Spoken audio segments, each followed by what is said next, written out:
Hello and greetings, Scorpio. Thank you very much for getting involved. My name is Gordon and I'm looking at the overview for the month of May 2015. What has that got in store for you, lovely, lovely Scorpios? Quite an intense month is what I want to say, but before I go any further, just to get the formalities out of the way, if you do want to subscribe to the channel or get these videos on a regular basis, and these are astrological updates as well as other interesting things to do with anything esoteric, press the subscribe button please at the bottom of the bottom there, and that means it gets the videos to you on a regular basis. You haven't got to search the internet, and the weekly updates come through straight away. Okay, right, so let's press on.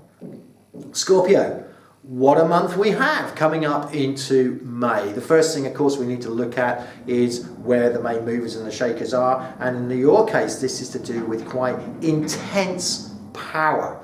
So, you know, the first thing is the moons. Where are the moons? Well, the new moon, the full moon as we go into May is in your first house. So it has a concentration to do with you on an emotional basis. This sees you really analysing what you are all about, but also analysing what your relationships are all about as well. So it can be quite an intense month.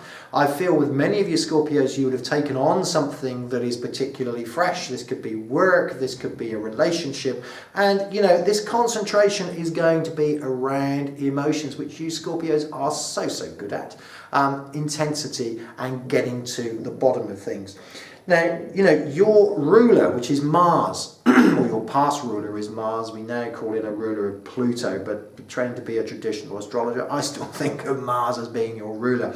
Now, Mars moves from the 7th house, which was you driving to get things going during April and setting something up, setting things in motion. Now, whatever is in motion demands your support. It demands your help. And as we see the sun moving from your 7th house into your 8th house, this is a month really that concentrates on you. It concentrates on your energy.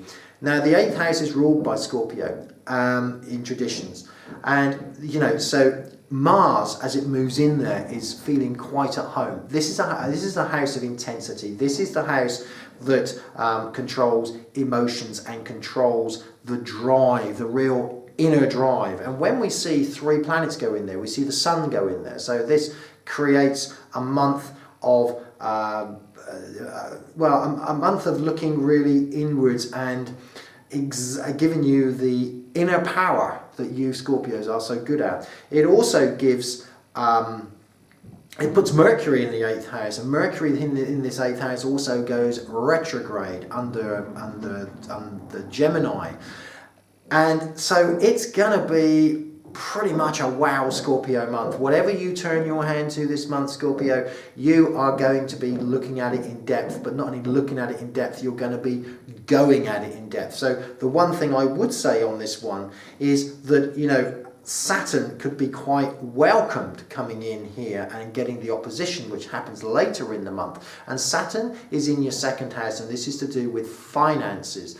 And it is I think a welcome break actually for you guys, because you may find that towards the end of the month you're feeling exhausted, you're feeling you've overdone it because you've been putting so much energy into a project. Now, if it's on an emotional front, that's fine, but if it's on a financial front, you could find that maybe you're burning the candle at both ends, and there needs to be a guard against that. Forearm is forewarned. Saturn steps in, and as Saturn steps in and opposes Mars, it creates a slowing down really of the power. It creates I'm not saying enforced slowing down, but it creates a slowdown, and so necessarily you need to keep things in check.